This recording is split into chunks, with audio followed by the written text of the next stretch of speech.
प्रदेश के महामंत्री शिवराज जी चौधरी लोकसभा इंचार्ज, मंगतराम बंसल लोकसभा संयोजक, श्री जगदीप सिंह नकई प्रदेश उपाध्यक्ष, मोना जायसवाल प्रदेश उपाध्यक्ष, विनोद कुमार बिंटा लोकसभा संयोजक, स्वरूप चंद सिंह जिलाध्यक्ष, राकेश जैन जिलाध्यक्ष मानसा, सतीश असिया, बक्सर साहिब, गुरप्रीत सिंह मलुका वरिष्ठ बीजेपी लीडर, हरमंदर सिंह जस्टिस senior BJP leader, Rakesh ji Lok Sabha incharge, Manpreet Singh Badal प्रदेश कोर कमेटी मेंबर, यहाँ मौजूद मेरे सभी सम्मानित बहनों या भाइयों, इस स्थान पर लंबे समय के बाद किसी पब्लिक मीटिंग को एड्रेस करने के लिए आप सबके सामने में उपस्थित हुआ।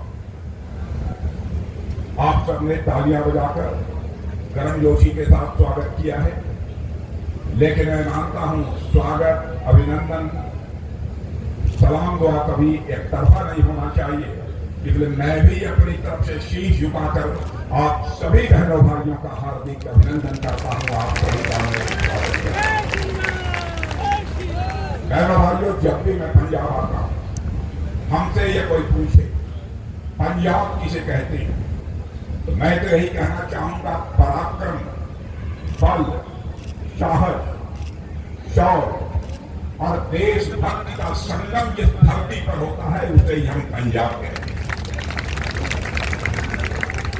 मैडम आजो, यह धरती गुरु नानक देव के धर्म की धरती है, गुरु नानक देव जी के ज्ञान की धरती है, गुरु नानक देव की दर्शन की यह धरती है।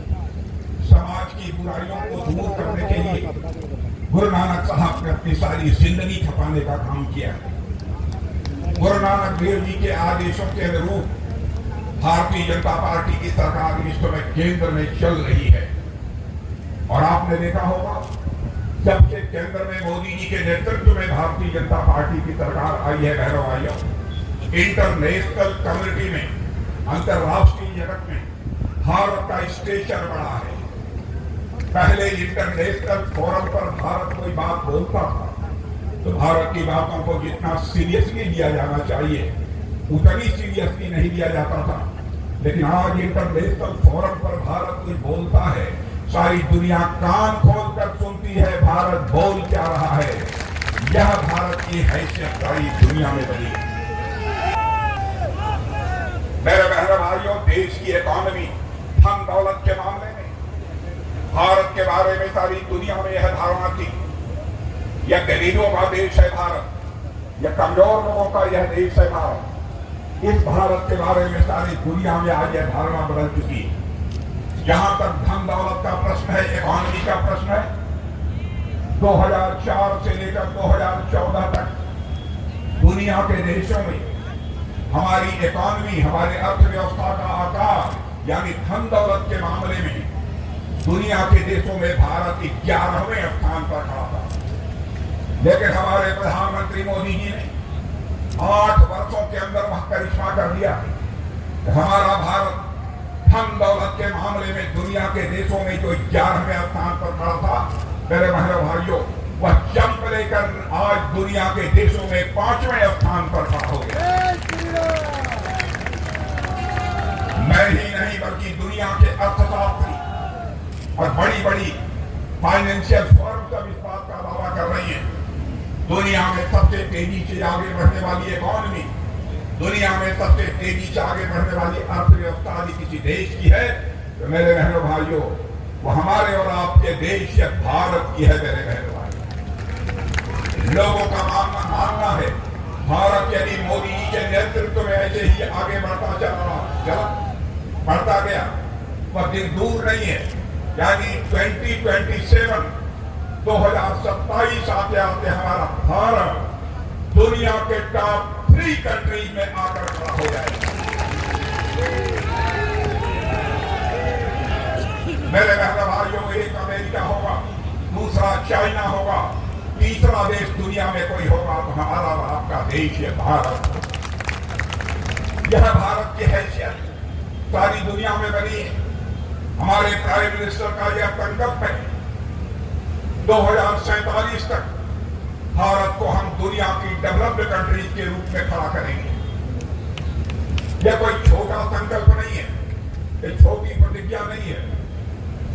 और मैं जितना जानता हूं अर्थशास्त्र, जितनी इकोनॉमिक्स में जानता हूं, उसके आधार पर मैं कह सकता हूं कि बहनों भाइयों, भारत जिस तेजी के साथ आगे बढ़ रहा है ऐसे ही बढ़ता रहा तो 2070-2075 आते आते हमारा भारत यह दुनिया का सबसे धनवान देश बन जाएगा, सबसे रिच कंट्री दुनिया की ये भारत है। ऐसा मेरा पक्का विश्वास। अभी हमारी मीडिया परम्पाल जी चर्चा कर रही थी रूस और यूक्रेन की लड़ाई की। बहनों भाइयों, पिछले 2 वर्षों से रूस और यूक्रेन के बीच लड़ाई चल रही है। आपने देखा होगा रूस की तरफ से भी 2 बम, गोले, मिसाइल लगातार यूक्रेन के ऊपर चल रहे हैं और यूक्रेन की तरफ से भी लगातार 2 बम, गोले और मिसाइल चलाई जा रही। जब यह युद्ध शुरू हुआ था उस समय भारत के हमारे बहुत सारे बच्चे यूक्रेन में पढ़ाई करते थे। कोई मेडिकल की एजुकेशन ले रहा था, कोई इंजीनियरिंग की ले रहा था, कोई मैनेजमेंट का कोर्स कर रहा था। उनके माता पिता जो भारत में रहते थे उन्हें इस बात की चिंता हुई क्या होगा हमारे बच्चों का यदि रूस की तरफ से कोई मिसाइल आकर हमारे बच्चे जहां रहते हैं वहां उस बिल्डिंग पर गिर गई, हमारे बच्चों की जिंदगी खतरे में पड़ जाएगी। आंखों में आंसू लेकर उनके माता पिता हमारे प्राइम मिनिस्टर से मिले और बहनों भाइयों, आपको जानकर गौरव होगा, स्वाभिमान की भावना आपकी जाग उठेगी। हमारे प्राइम मिनिस्टर ने क्षण भर की देर नहीं लगाई, उसका साक्षी मैं हूं। उन्होंने टेलीफोन मिलाकर रूस के राष्ट्रपति मिस्टर पुतिन से बात की और साथ ही यूक्रेन के राष्ट्रपति मिस्टर जेलेंस्की से बात की और 4.5 घंटे के लिए युद्ध रुक गया और हमारे 22,500 भारत के रहने वाले नौजवान वहां से चलकर भारत आ गए। जो काम दुनिया का कोई देश नहीं कर पाया उस काम को यदि किसी ने किया है मेरे बहनों भाइयों तो हमारी सरकार ने किया है। इसलिए मैं कहना चाहता हूं आपका समर्थन भारतीय जनता पार्टी को इस बार प्राप्त होना चाहिए। लेकिन यहां तक पंजाब की सरकार का सवाल है। आपने देखा इनके नेता केजरीवाल जी जो यहां दिल्ली के मुख्यमंत्री हैं, वो पहले ये कहते रहे हमारी यदि सरकार बन गई तो सारी शराब की दुकानें बंद हो जाएंगी। बहनों भाइयों, इनकी सरकार बनने के बाद दिल्ली के गली गली में शराब की दुकानें खुली हैं। पंजाब की हालत नशे के मामले में कैसी है आप अच्छी तरह जानते हैं। टिक्का भाई, हीरोइन, वाइन खुलेआम पंजाब में चल रहा। बहनों भाइयों, आज मैं अपील करने आया हूं, एक बार भारतीय जनता पार्टी को पंजाब में आप अवसर दे दो। बहनों भाइयों, मैं देखता हूं कौन यहां पर टिक्का भाई, हीरोइन और यहां पर शराब का व्यापार कर पाता है। मैं डंके की चोट पर मैं कहना चाहता हूं कोई हिम्मत नहीं है। यहां के बच्चों की जिंदगी के साथ एक खिलवाड़ कर रहे हैं। क्या ऐसी ही सरकार होनी चाहिए? अजीबोगरीब स्थिति लोगों ने बना दी है। जो कहते हैं मेरे बहन भाइयों ये लोग करते नहीं। शराब बंद करने की बात कही थी लेकिन शराब का इन्होंने घोटाला करा और शराब घोटाले के मामले में ये जेल की हवा खा रही। केवल 20 दिनों के लिए अदालत ने इनको परमिशन दी है क्या बाहर जा सकते, अपनी कन्वेंसिंग कर सकते। 1 जून के बाद फिर से यह जेल के अंदर होंगे मेरे बहनों भाइयों, फिर से यह जेल के अंदर होंगे। यह कहते हैं कि जितने विरोधी पार्टियों की सरकारें हैं मोदी जी उनके खिलाफ ईडी और सीबीआई की जांच करा रहे हैं। ईडी आप चाहते हैं कि भ्रष्टाचार रुकना चाहिए कि नहीं रुकना चाहिए? मैं आपसे जानना चाहता हूं, भ्रष्टाचार रुकना चाहिए कि नहीं रुकना चाहिए? कांग्रेस के शासनकाल में इसी ईडी ने केवल 32 35 लाख रुपया 32 लाख रुपये इन्होंने जब्त किए थे। लेकिन जानते हैं भ्रष्टाचार के खिलाफ, करप्शन के खिलाफ हमारी गवर्नमेंट जो कैंपेन चला है उसके परिणाम स्वरूप 22,000 करोड़ से अधिक की धनराशि हमारी सरकार के, हमारी ईडी और सीबीआई ने जब्त की है। और यहां तक कि 1 लाख करोड़ से अधिक लोगों की संपत्ति जब्त करने का काम हमारी ईडी सीबीआई ने किया है। ये लोग चाहते हैं कि करप्शन के खिलाफ कोई कार्रवाई नहीं होनी चाहिए। करप्शन के खिलाफ मेरे बहन भाइयों की कार्रवाई नहीं होगी। भारत को जैसा हम धनवान भारत बनाना चाहते हैं, भारत को जैसा हम सशक्त भारत बनाना चाहते हैं, भारत को हम जैसा ताकतवर भारत बनाना चाहते हैं, वो कभी भी संभव नहीं हो पाए। और ये दूसरा आरोप लगाते हैं लोग, कहते हैं साहब इनको 400 सीटें मिल जाएंगी, इस देश पे यह तानाशाही लागू कर देंगे, भारत के संविधान में यह परिवर्तन कर देंगे। बहनों भाइयों, 132 बार इस आजाद भारत में 132 टाइम सरकारों को चुनी हुई इलेक्टेड गवर्नमेंट को भंग करने का काम यदि किसी ने किया है तो इन लोगों ने किया है। और more than 70 time elected government को डिसॉल्व करने का काम, भंग करने का काम इन लोगों ने किया। और हम लोगों के ऊपर आरोप लगाते हैं कि इनकी गवर्नमेंट आएगी, देश में तानाशाही तो भाइयों, इतना ही नहीं, यह देश को कमजोर करने की इनकी एक कैसे साजिश चल रही है। आपके यहाँ के एक मिस्टर चरणजीत सिंह जी चन्नी है, जब हमारे सेना के जवानों पर पुंछ में कुछ आतंकवादियों ने हमला कर दिया तो वह कहते हैं कि इलेक्शन स्टंट है। भाइयों, हमारे सेना का जवान अपने सीने का बटन खोलकर भारत की सीमाओं की रक्षा करता है और उसको कहते हैं ये इलेक्शन स्टंट है। आतंकवाद, कांग्रेस की हुकूमत थी, आतंकवाद का बोलबाला सारे हिंदुस्तान में शायद ही ऐसा कोई राज्य था जो आतंकवाद के संकट से बचा होता। शायद ही कोई एक राज्य था जहां पर आतंकवादी वारदातें न हुई। लेकिन आप देख रहे हैं आज हालात कितने बदल गए हैं। अब 1-2 महीने में छिटपुट आतंकवाद की घटनाओं को छोड़कर केवल हो भी रही है तो कश्मीर में हो रही है और हिंदुस्तान के किसी कोने में कोई आतंकवादी वारदात करने की हिम्मत नहीं कर पा रहा है। यह है हमारी सरकार की बात। मैं याद दिलाना चाहता हूं, यही कांग्रेस की सरकार 2008 में मुंबई में आतंकवादी वारदात हुई थी। उस समय वहां के स्टेट के होम मिनिस्टर ने यह कहा था, अरे भाई इस प्रकार की आतंकवादी वारदातें तो होती रहती, बड़े बड़े हमारे अधिकारी मारे गए, जूम कर लो, बड़ी संख्या में लोग मारे गए और उस आतंकवाद को इतने हल्के तरीके से ये देते। भाइयों, जहां तक आतंकवाद का सवाल है, मैं बता देना चाहता हूं, भारत अब कमजोर भारत नहीं रहा है। भारत अब दुनिया का ताकतवर बन चुका है। हमारे देश के सेना के जवानों के अंदर हुकूमत है।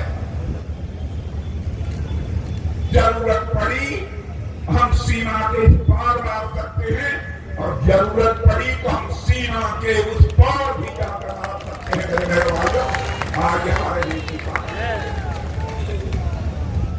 देश का रक्षा मंत्री होने के नाते मैं आप सबको आश्वस्त करना चाहता हूं, नागरिकता कानून, सिटीजनशिप अमेंडमेंट है, नागरिकता कानून को लेकर लोगों के अंदर गलतफहमी पैदा करने की कोशिश की जा रही है। भाइयों, 2014 में सरकार बनी थी, मैं होम मिनिस्टर था। मुझे लोगों ने कहा कि पाकिस्तान से बहुत सारे सिख, हिंदू अपनी फैमिलीज के साथ भाग कर आए हैं और दिल्ली में मजनू के टीला पर बेचारे जिस प्रकार की जिंदगी जी रहे हैं, वहां न पीने के लिए पानी था, न कोई टॉयलेट थी। साहब, एक बार आप चलकर अपनी आंखों से देखिए।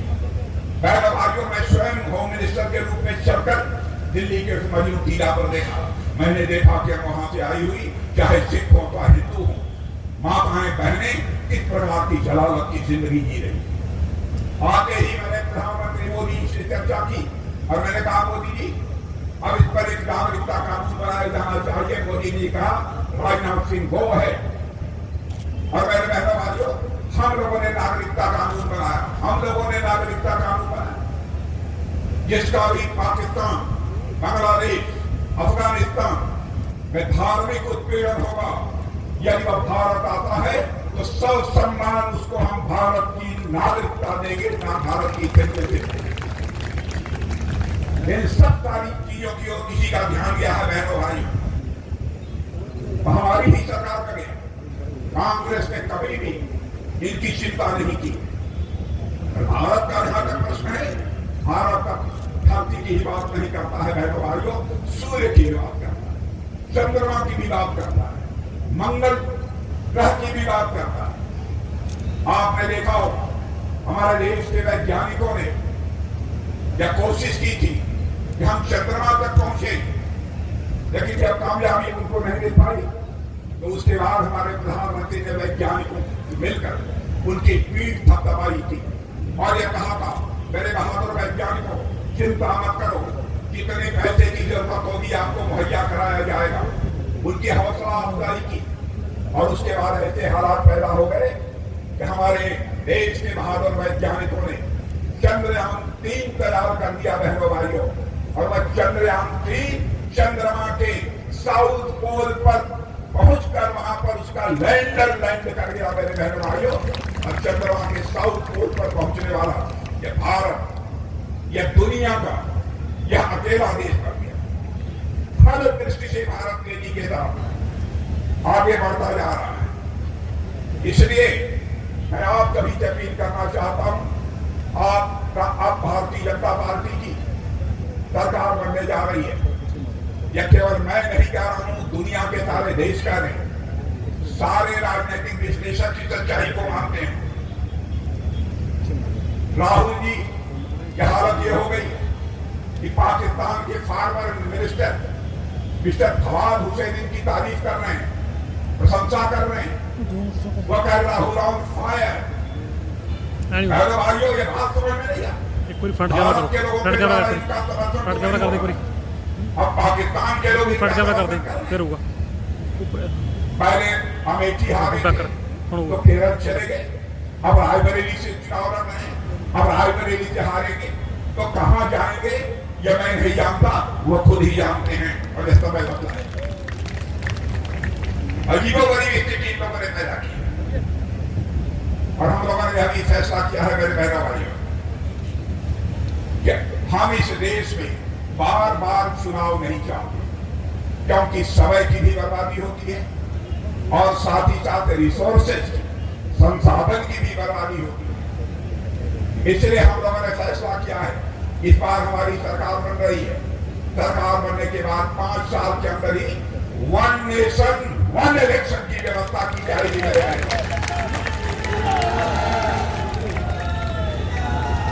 विधानसभा और लोकसभा ये चुनाव दोनों साफ होने चाहिए, यह हम लोगों का संकल्प है। ये लोग पहले भी बहुत सारी बातें करते रहे, लेकिन अपने किसी वादे को इन्होंने पूरा नहीं किया। इस काम को यदि कोई करेगा तो हम ही लोग करेंगे। और आज भारत के बारे में दुनिया के दूसरे देशों के राष्ट्राध्यक्ष कहते हैं 21st सेंचुरी, 21वीं सदी दुनिया में किसी देश की होने जा रही है तो हमारे और आपके देश भारत की होने जा रही है। बहनों भाइयों, ये दुनिया डंके की चोट पर बोल रही है। यह हैसियत आज हम लोगों की बनी। आप नौजवानों ने देखा होगा नेट के ऊपर अमेरिका के एम्बेसडर मिस्टर गारसेटी आज के कुछ दिनों पहले एक किसी कॉन्फ्रेंस में बोल रहे थे, अमेरिका तो दुनिया का सबसे ताकतवर देश माना जाता है, सुपर पावर माना जाता है। वहां के एम्बेसडर ने यह कहा कि if you want to see the future come to India, यदि भविष्य देखना चाहते हो तो भारत आओ। If you want to feel the future, come to India. यदि भविष्य महसूस करना चाहते हो तो भारत आओ. If you want to work on future, then come to India. यानी भविष्य पर यदि काम करना चाहते हो तो दुनिया के दूसरे देश में जाने की जरूरत नहीं है, भारत में आओ, यहाँ काम करो बहनों भाइयों. दुनिया के सबसे ताकतवर देश ये राजदूत ने यह बात कही है भारत के बारे में. भारत के बारे में बड़ी तेजी के साथ धारणा बदली है मेरे बहन. पंजाब की हालत देखकर मेरे बहनों भाइयों बेहद चिंता होती है. क्या हो रहा है? Mining, mafia, drug, super gang या मनमानी तरीके से काम कर रहे हैं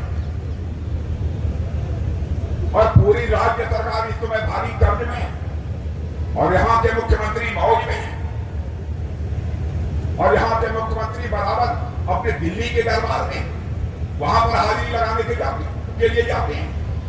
पंजाब की निश्चिंता दे रहती है. इसीलिए मैं कहने आया बहनों भाइयों कि आप सबका पूरा समर्थन भारतीय जनता पार्टी के प्रत्याशी हमारी बीबा परमपाल कौर जी को प्राप्त होना चाहिए. अपील करने के लिए बीबा परमपाल कौर जी क्वालिफिकेशन, इनकी योग्यता को लेकर मैं समझता हूं कोई क्वेश्चन मार्क नहीं लगा सकता. और अभी पहली बार मैं बीबा परमपाल कौर को बोलते हुए पहली बार मैंने सुना. और बहनों भाइयों, बीबा परमपाल कौर किस तरीके से अपनी बातों को रख रही थी, मैं पूरी तरह से कॉन्फिडेंट हूं. मुझे पक्का विश्वास है कि आपकी बीबा परमपाल कौर यदि यहां से इलेक्ट होकर भारत की पार्लियामेंट में पहुंचती है तो पंजाब की सारी समस्याओं को इफेक्टिव तरीके से, प्रभावी तरीके से संसद में आवाज देने का काम बीबा परमपाल कौर करेगी. ऐसा मेरा मानना है. और मैं चाहता हूं कि सचमुच यदि बीबा परमपाल कौर को अपना समर्थन देना चाहते हैं, सारे लोग एक बार हाथ उठाकर तालियां बजा दीजिए और अपना आशीर्वाद, अपना समर्थन बीबा परमपाल कौर को दीजिए. यही मैं आप सबसे अपील करता हूं. और मैं यह भी कहना चाहता हूं बहनों भाइयों, बीबा परमपाल कौर को आपने जिता दिया. गवर्नमेंट बनने के बाद हमारी यह कोशिश होगी, मैं कहूंगा बीबा परमपाल जी कभी भी 6 महीने साल 1.5 साल के बाद फिर से हमको भटिंडा में बुला लेना. यहां मैं आऊंगा मेरे बहनों भाइयों, तो अपना वेलकम कराने के लिए नहीं, अपना स्वागत कराने के लिए नहीं, बल्कि अपना मस्तक झुकाकर आप लोगों के प्रति आभार व्यक्त करने के लिए यहां पर आना चाहूंगा. आप सबको बहुत बहुत धन्यवाद. बहुत बहुत